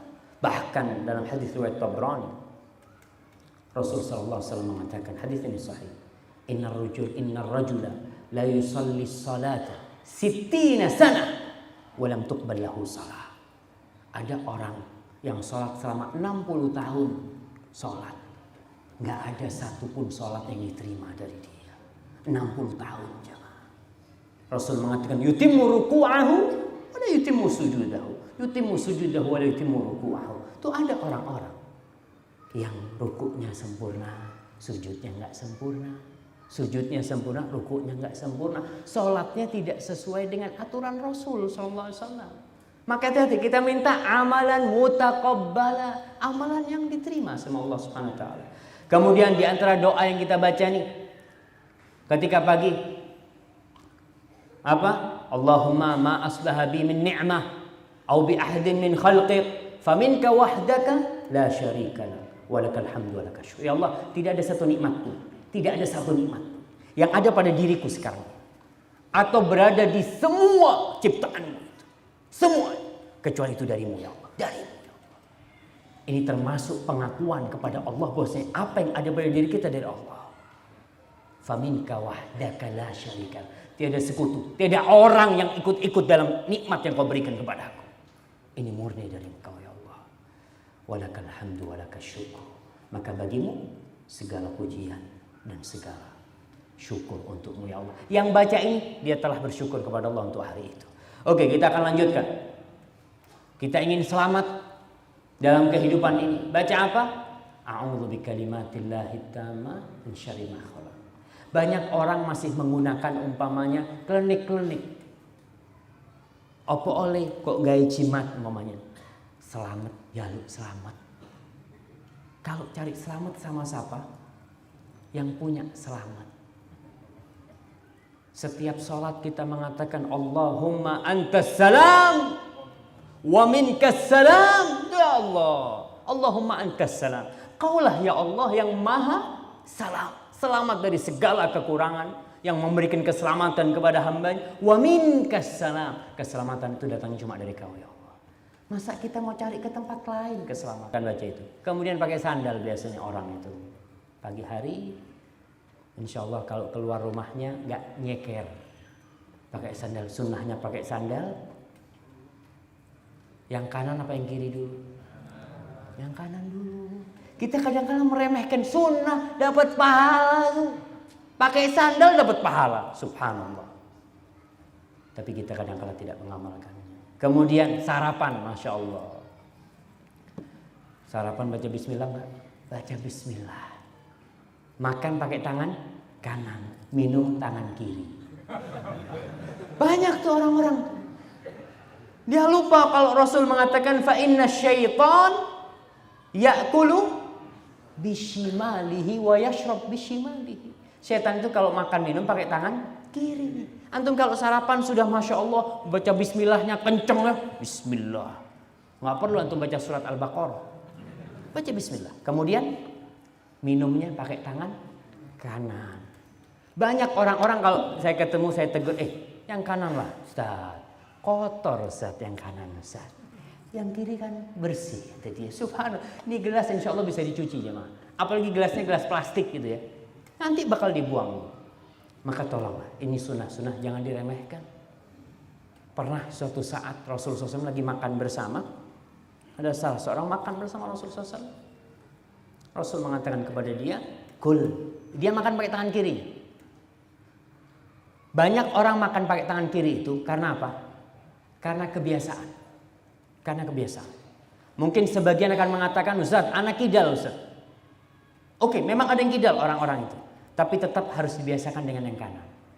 Kalau anak itu kidal makan dengan tangan kirinya, minum dengan tangan kirinya, yang salah insya Allah bapak ibunya. Karena anak kecil nggak tahu apa-apa.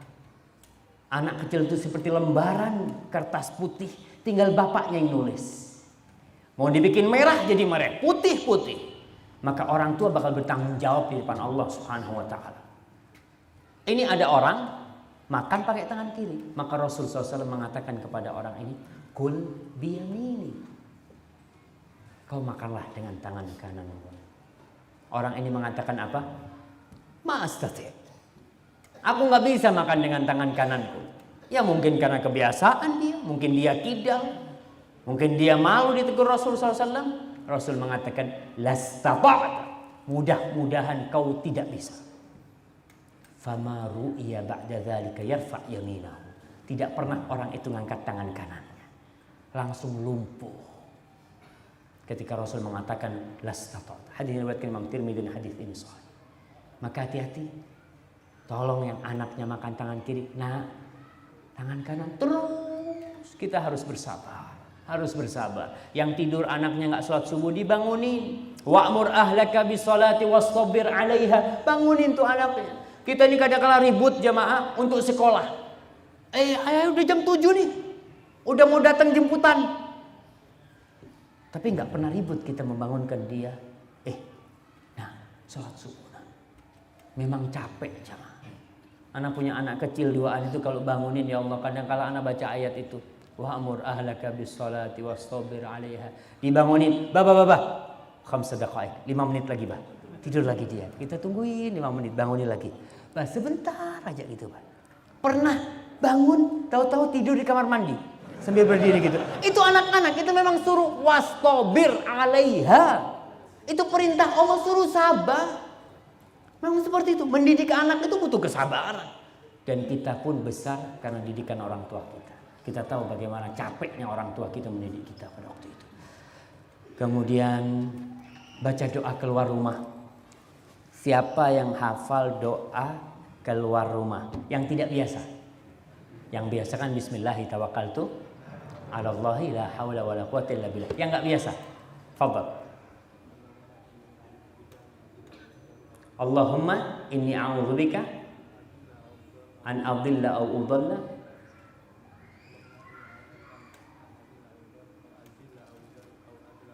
aw adlima aw udlama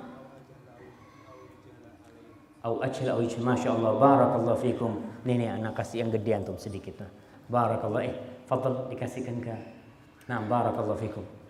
Itu doa ya. Yang baca bismillahi tawakkaltu 'alallahi la haula wala quwwata illa billah itu sudah cukup. Rasul SAW menceritakan fayalqa syaitanu syaitanan akhar. Masya Allah Ustaz. Materi sampai jam 10 Ustaz. Jam 20 jamaah. Kayaknya udah habis nih Ustaz. Ya, kita terakhir ya nggak apa-apa Ustaz. Selesai ini Ustaz. Nah, baca doa tuh. Itu setan ketemu sama setan lain.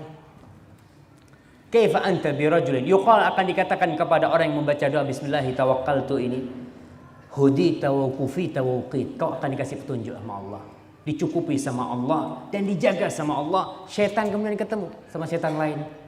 Gimana kita nih mau godain orang yang sudah dijaga sama Allah, yang udah dicukupi, yang udah dikasih hidayah? Nggak bisa. Setan sampai nggak bisa godain. Tapi setan bisa godain kita supaya kita nggak baca itu. Kita digodain setan supaya keluar rumah nggak baca ini sering kita itu. Nah, Ana nggak ngomong antum ya, Ana lah. Ana kalau ngomong sering, Ustaz udah ngajakin riset apa semuanya kan? Belum. Ya bacalah doa itu jemaah. Judulnya ini harus diganti semacam, bukan 24 jam. Karena 1 jam bersama sunnah Rasul sallallahu alaihi wasallam. Wallahu a'lam bishawab. Itu yang bisa saya sampaikan. Kalau yang saya sampaikan benar itu dari Allah Subhanahu wa taala. Kalau ada yang salah itu dari diri ana sendiri. Allah dan Rasul terbebaskan dari kesalahan itu. Dan kalau ada yang kurang berkenan, ana mohon maaf. Wallahu a'lam bishawab. Fadhal Ustaz. Kita sampaikan jazakumullah khairan kepada Ustaz Syafiq Salamah atas materi yang beliau sampaikan dan waktu sampai 20.30 untuk permintaan dari panitia dalam tanya jawab dari 20 sampai 20.30. Dan untuk pertanyaan untuk ibu-ibu bisa lewat SMS di 0877 388 26023. Ulangi 0877 388 26023. Sedangkan untuk dari bapak-bapak sekalian kami jawab pertanyaan bisa langsung via kertas dan diutamakan adalah yang terkait dengan materi.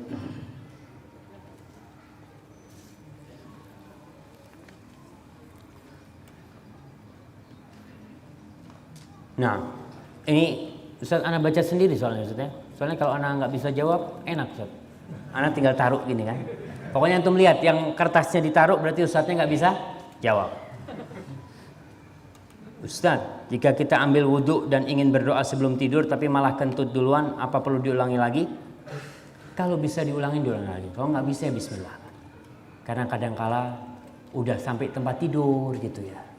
Kita sudah ngamalkan tuh sunnah sebelum tidur mau wudhu, sudah ngamalin, sudah ambil wudhu, sudah gosok gigi kita, sudah pakai siwak.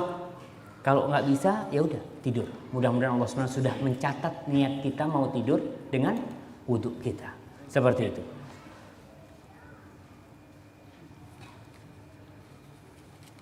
Nah, ini berkaitan, kita jawab yang ada kaitannya dengan ya, Ustaz. Ini kalau tidur ada sunnah-sunnahnya yang dijalankan. Kalau sunnah dalam berbisnis apa saja? Ini kayaknya Ustaz nanti mah.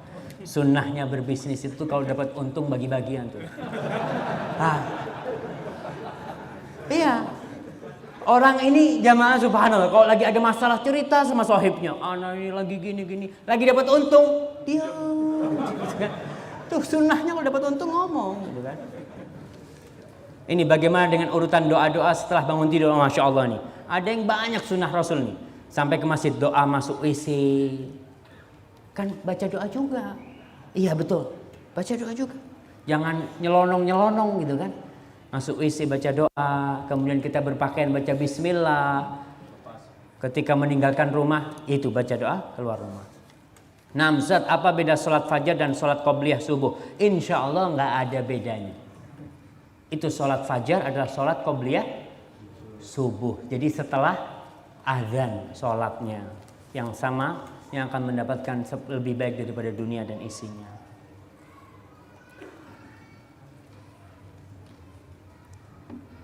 Ustaz, sholat sunnah itu sama dengan bacaan sholat wajib. Apakah yang dibaca waktu sholat sunnah itu sama dengan sholat wajib? Bebas-bebas aja. Tapi kalau sholat sunnah qobliyah subuh itu memang dianjurkan baca Qul ya ayyuhal kafirun dan Qul huwallahu ahad. Baca seperti itu. Itu sunnahnya seperti itu. Jadi kalau antum mau baca, ya baca itu. Tapi mau baca yang lainnya boleh, dalam artian antum mau baca surat Al-Baqarah umpamanya, tetap boleh. Tapi yang lebih baik itulah yang pendek-pendek aja. Karena memang kita mau sholat subuh. Dan mungkin ini juga himbauan kepada saudara-saudara kita yang jadi takmir masjid, supaya jarak antara azan sama qomat itu dikasih waktu. Ada jarak lah. Karena apa? Orang yang rumahnya jauh, saya mungkin di kampung saya itu agak jauh lah. Kita kadang-kadang ke masjid itu sudah at-tahiyat. Iya sudah at-tahiyat karena memang jarak antara azan sama qomatnya terlalu pendek. Sedangkan jarak rumah jauh gitu kan. Mau nggak mau ya tolong diberikan hak kepada orang-orang yang mau sholat ke masjid ini supaya bisa ke masjid dan sholat dapat qobliyahnya. Dan qobliyah memang dianjurkan untuk sholat sunnah jamaah di rumah. Khairu sholatir rajuli fi baitihi illal maktubah. Sebaik-baiknya sholat seorang lelaki itu di rumahnya kecuali sholat fardu di masjid yang paling baik. Dan ini tolong diperhatikan. Sholat sunnah di rumah. Karena apa? Rumah kita jangan sampai jadi kuburan, nggak ada sholat. Ustaz, kan istri kita sholat. Iya, istri itu ada liburnya sholat. Ada liburnya dia sholat. Kadang-kadang dia nggak sholat 7 hari.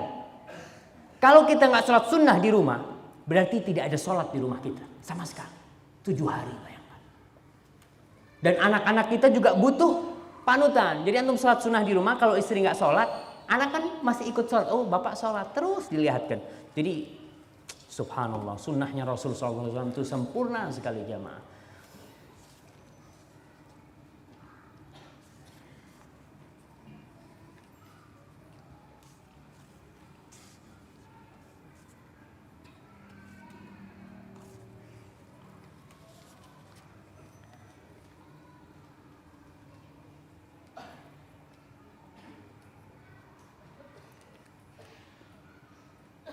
Masya Allah. Nih, masukan kepada penyelenggara. Mohon besok lagi agar tidak membatasi ustadz siapapun yang dakwah, agar materinya tersampaikan semua. Insya Allah bisa sampai subuh gitu ya jamaah.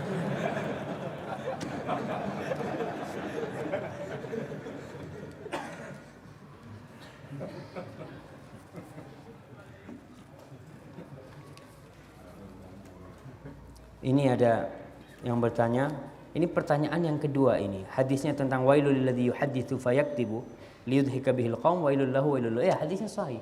Orang yang berdusta ketika bergurau ya untuk membuat orang lain tertawa itu tetap nggak boleh. Bagaimana cara mencintai amalan-amalan sunnah untuk supaya kita menjalankannya lebih mudah? Nah, memang butuh cinta. Ketika antum bekerja di satu perusahaan,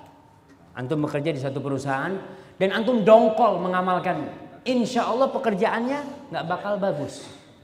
Tapi kalau antum enjoy mengamalkan, kita lihat orang-orang bekerja dari jam 7 pagi sampai jam 5 sore, tiap hari sampai mati, enjoy jemaah. Pagi-pagi berangkat dia kerja. Berapa hari dia kerja? Masa yang sunnah ini sedikit, berapa jam kita butuh? Memang 24 jam sunnah bersama Rasulullah SAW. Tapi mengamalkannya itu nggak harus duduk. Zikirnya nggak harus, enggak. Kita sambil berjalan. Naik kendaraan ada sunnahnya, gitu kan. Masuk rumah ada sunnahnya. Allahu Akbar. Banyak sekali sunnah-sunnah Rasulullah SAW. Paling nggak kita pelajari dulu supaya kita cinta. Kemudian kita gambarkan tuh surga Allah pahalanya. Kita cuma digaji jemaah, cuma digaji 2 juta, kerja sebulan penuh, mau kita? Kira-kira kalau antum disuruh ganti jantung yang berdetak itu, orang pasang ring berapa sekarang? 70 juta. 70 juta pasang ring. Kalau 3 ring berapa? Antum lihat. Mata antum nggak bisa lihat, buta, mau bayar berapa antum? Maka dengan sunnah-sunnah salah satunya sholat duha ya, itu sunnah untuk bayar nih, bayar sewa yang Allah berikan kepada kita. Bagaimana cara menghindari maksiat? Amalkan sunnah. Antum kalau ngamalin sunnah, berzikir, keluar rumah baca doa, tadi doa keluar rumah, Allahumma inni a'udzubika an adilla au udalla. Ya Allah, aku meminta perlindungan kepadamu agar aku tidak tersesat dan tidak disesatkan. Minta. Au azilla au uzalla. Jangan sampai aku terpleset atau diplesetkan. Kerjanya setan memelesetkan kita. Au azlima au uzlama. Jangan sampai aku berbuat zalim. Karena kadang-kala orang keluar rumahnya mendolimi orang, dan jangan sampai aku dizalimi ya Allah. Au ajhala au yujhala alayya. Jangan sampai aku berbuat bodoh sama orang atau dibodohin orang. Itu doa tuh. Ini amalan sunnah. Antum insya Allah kalau baca-baca itu, mudah-mudahan diselamatkan dari kemaksiatan. Bagaimana agar kita selalu istiqamah dalam sunnah? Nah, berdoa. Kita tiap hari mengatakan ihdinas siratal mustaqim. Minta terus. Karena kita di masa fitnah, di masa kekacauan, yang banyak orang-orang paginya masih nyunnah, sorenya sudah keluar dari Islam. Kita lihat orang-orang yang diiming-imingin dengan jabatan, dengan bakso, dengan Indomie ya, di beberapa tempat itu kadang-kala kita ya Allah kasihannya sama mereka. Maka supaya bisa istiqomah punya ilmu, belajar. Kemudian kita berdoa kepada Allah Subhanahu wa taala. Ustadz, ada sunnahnya enggak kalau mandi bareng istri? Masya Allah, sunnah tuh. Rasulullah SAW mandi sama Aisyah. Yang punya istri ya.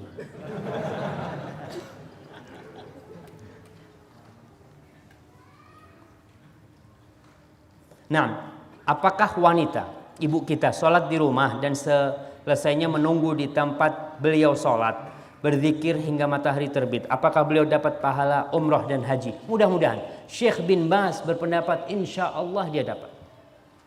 Walaupun Syekh Utsaimin ketika membicarakan hal ini, hadisnya sholat berjamaah di masjid, kata beliau. Tapi insya Allah wanita yang duduk sampai matahari terbit, kemudian dia sholat ala khairin azim dia telah melakukan amalan yang besar sekali. Karena wanita ini nggak ada syariat untuk sholat berjamaah di masjid. Tidak dianjurkan bagi mereka untuk ke masjid. Tapi boleh ke masjid. Jangan disalah pikir perempuan nggak boleh ke masjid. Bahkan Rasulullah SAW mengatakan, la tamna'u ima Allah masjid Allah. Jangan kalian larang tuh hamba-hamba wanita Allah untuk ke rumah Allah, ke masjid-masjid. Jangan. Jadi tetap wanita dianjurkan di rumah. Insya Allah perempuan yang duduk berzikir sampai matahari terbit, mudah-mudahan dia mendapatkan pahala itu. Minta aja sama Allah Subhanahu wa taala. Afwan Ustaz, tolong dilanjutkan ringkasan 24 jam indahnya sunnah bersama Rasul SAW. Ana nggak ikut-ikut, panitia yang tanggung jawab.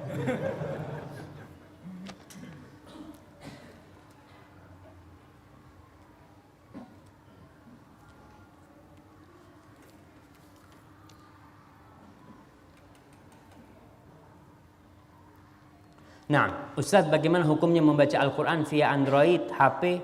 Sebab sebagian orang ada yang menyatakan tidak menghormati Al-Quran. Nah, berkaitan dengan ini, kalau baca Quran di masjid, ada Quran, pegang Quran. Karena Quran itu memiliki kekhususan sendiri. Tapi kalau kita nggak ada Quran, ya nggak apa-apa baca pakai Android, HP umpamanya, atau kita dalam kondisi tidak berwudu, perempuan dalam kondisi haid umpamanya, baca di sana, karena HP itu bukan Al-Quran. Kita masuk kamar mandi bawa HP itu enggak? Bawa tuh HP. Maka beda dengan Al-Quran. Kalau antum di masjid ada Quran, taruh HP-nya. Karena pegang Quran beda dengan pegang HP. Dan pahalanya berbeda. Pahala memegang Al-Quran Karim, membaca pakai Al-Quran Karim. Karena itu punya kekhususan tersendiri Al-Quran. La yamassuhu illa tahir. Tidak boleh menyentuh Al-Quran itu kecuali tahir. Ada sebagian ulama mengatakan tahir ini Muslim, Ustaz. Tapi anda lihat pendapat Syekh bin Utsaimin mengatakan Rasul tidak pernah mengatakan mengistilahkan Muslim dengan tahir. Tahir yang termaksud adalah tahir bersuci. Tapi memang ada khilaf pendapat di antara para ulama. Tapi ingat, kalau memegang Quran lebih baiklah keluar dari khilaf yang ada, pegang dalam kondisi berwudu. Tapi kalau HP nggak apa-apa, untuk pegang nggak wudu, nggak masalah.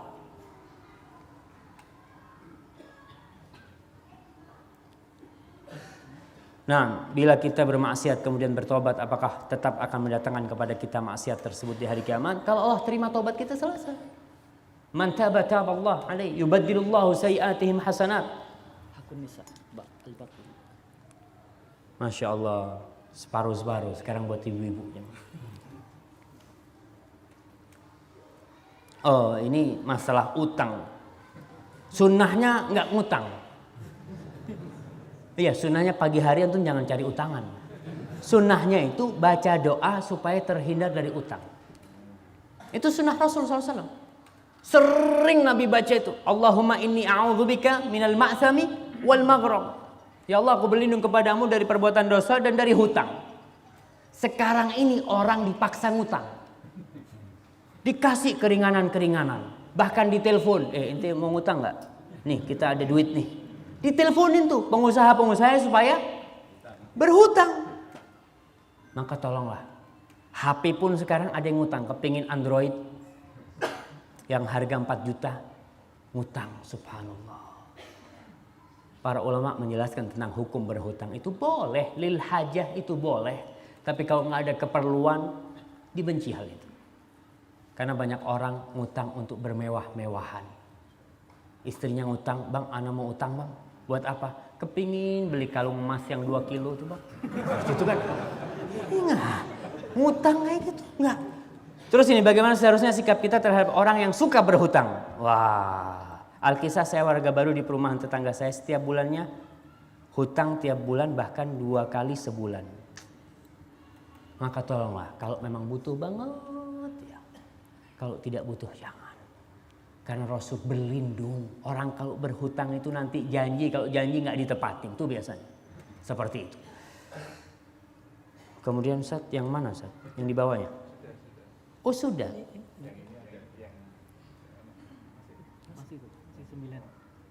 Oh ini. Ustaz, terkadang teman-teman membicarakan bola. Terlihat asyik. Kata dia. Ya itu termasuk ngomong yang mungkin nggak apa-apa ya, tapi jangan sampai antum apa ya membangga-banggakan bela-belain klub ini. Wah, kadang-kala sampai istri diceraikan sama suaminya gara-gara bola. Kejadian ini, kejadian ketika Piala Dunia kalau nggak salah di negeri Arab sana. Suami istri nonton bola nih, si istrinya jagoin yang satu, menang jagoan istrinya. Wah, kata dia anti tolik. Cerai kau. Kok bisa gitu loh? La ilaha illallah, la ilaha illallah. Ustaz, sebagian bapak-bapak suami kalau nonton bola lebih lama dari nonton istrinya. Ana harus minum lagi nih Ustaz.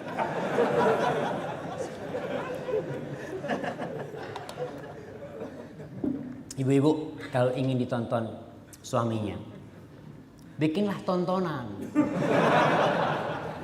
Iya. Kalau pakai daster udah bolong-bolong gitu kan, si suami lihat 2 menit, aduh katanya enggak lah.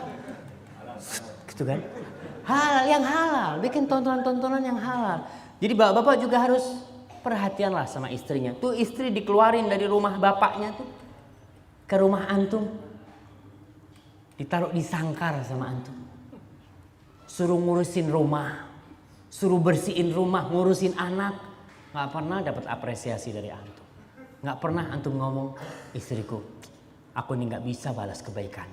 Allahu Akbar tuh. Gak bisa kita mau balas kebaikan istri. Kalau gaji orang, insya Allah bertahun-tahun kita kerja, gak terbayar gajinya istri kita. Dari pagi dia kerja, gak tahu jam, 24 jam kerjanya. Kalau mungkin 25 jam, ada 25 jam, dia kerja 25 jam. Tengah malam, jam 3 malam, nangis anaknya, bapaknya ambil bantal. Siapa yang bangun?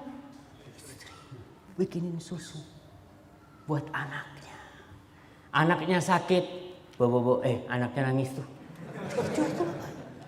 Pagi bangun, kopi ini kok belum siap nih. Oh Akbar, si ibu dengan gendong anaknya, bikinin kopi, la ilaha illallah.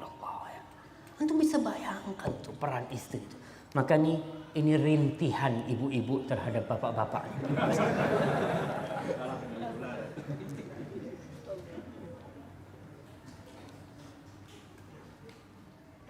Ustaz, bagaimana jika setelah subuh kayaknya ini suami istri kumpul kemudian tertidur, apakah kehilangan pahala sunnah pagi? Insya Allah dapat pahala tuh sunnah. Baca doa, tapi ada sunnah lagi, baca doa. Ketika seorang suami mau kumpul sama istrinya, itu ada doanya. Supaya anaknya nih gak jadi preman nantinya. Gak jadi benar. Doanya Allahumma jannibna syaitan wa jannibis syaitan mimma razaqtana. Supaya setan nih gak ganggu keturunan kita. Ada seorang, gimana? Gak nyusahin Pak Polisi itu.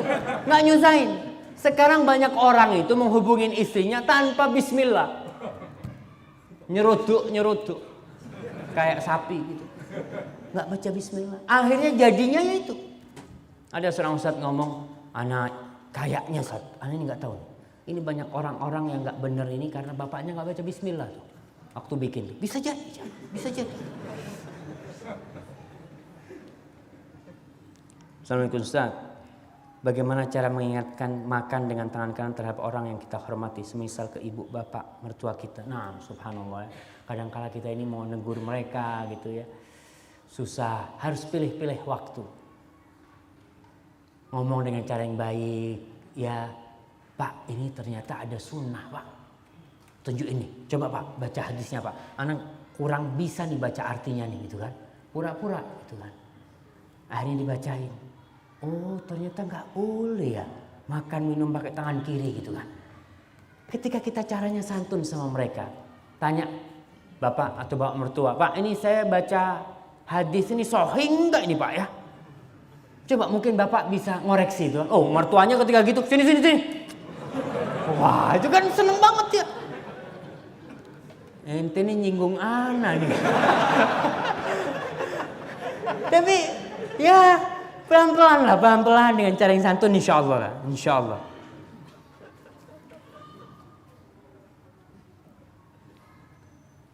Perempuan lebih baik sholat di rumah apa di masjid? Di rumah. Tapi nggak apa-apa ke masjid. Ingat. Karena kadang-kala ada perempuan-perempuan yang merasa jenuh di rumah. 24 jam dia di rumah. Nggak keluar. Mau belanja tukang sayur datang ke depan rumahnya kan. Terus dia 24 jam. Kadang-kala dia jenuh ke rumah. Maka Rasul mengatakan la tamna'u. Jangan dilarang tuh. Dia ke masjid jangan dilarang. Walaupun sholat dia lebih baik di rumahnya, lebih baik kata Rasul. Kalau ke masjid dapat 27. Di rumahnya lebih baik daripada 27 itu. Di rumahnya. Tapi tetap jangan dilarang. Jangan dilarang. Kita bicara masalah lebih baik di rumah.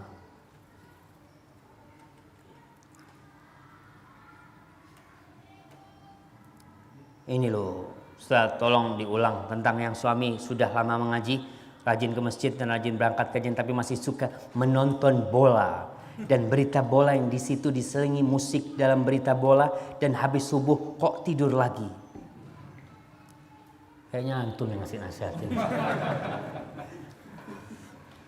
Ya, suami-suami ini kadang-kala memang yang namanya hobi itu kadang-kala susah ya. Tolong dikurangin lah sedikit-sedikit ya. Tulangin sedikit-sedikit, karena itu kadang-kala menghabiskan waktu kita. Kita nonton bola berjam-jam, ngaji nggak mau. Ngaji satu ayat aja susah gitu kan. Habis subuh tidur lagi. Jam 3 dipasang bekernya. Dek, jangan lupa bangunin jam 3. Bang, mau sholat malam. Sholat malam nonton bola. Subhanallah. Tuh ada orang-orang yang dibelain tuh kayak gitu. Maka tolonglah, insya Allah kalau sudah ngajinya kenceng, sholatnya kenceng, mudah-mudahan kebiasaan-kebiasaan yang mungkin menghabiskan waktu kita, ya bisa dikurangin lah.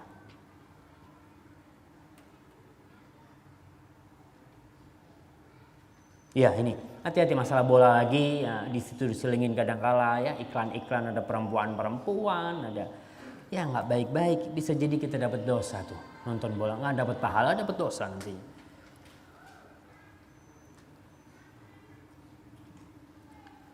Bismillah, kalau suami belum paham sunnah tapi istri sudah paham, bagaimana upaya istri untuk merubah suami agar cinta sunnah? Masya Allah, ini perjuangan buat ibu-ibu nih, perjuangan.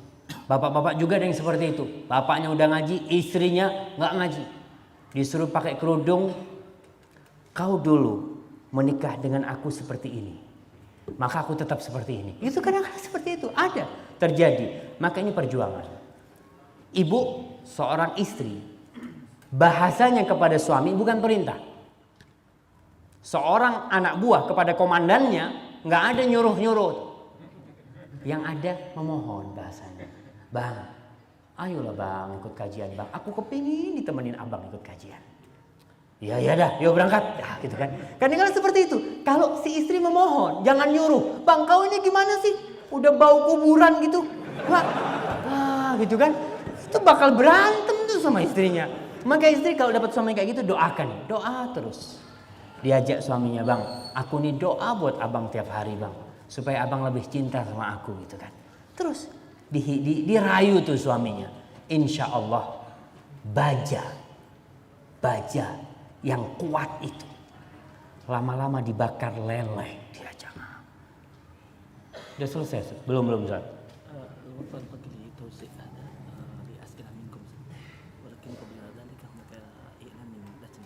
Nah, kayaknya ini buat besok aja Ustaz. Kayaknya ada pertanyaan yang mau tanya, insya Allah Ustadz Aris akan melontarkan beberapa pertanyaan, akan bagi-bagi hadiah. Alhamdulillah. Wallahu a'lam bishawab. Itu yang bisa saya sampaikan, saya jawab. Sekali lagi, kalau ada yang salah dari ana, kalau ada yang kurang berkenan dari ana, dan ana mohon maaf.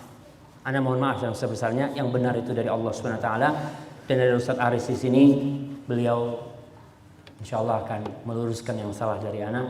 Sallallahu ala nabiyina Muhammad wa ala alihi wasallam. Assalamualaikum warahmatullahi wabarakatuh.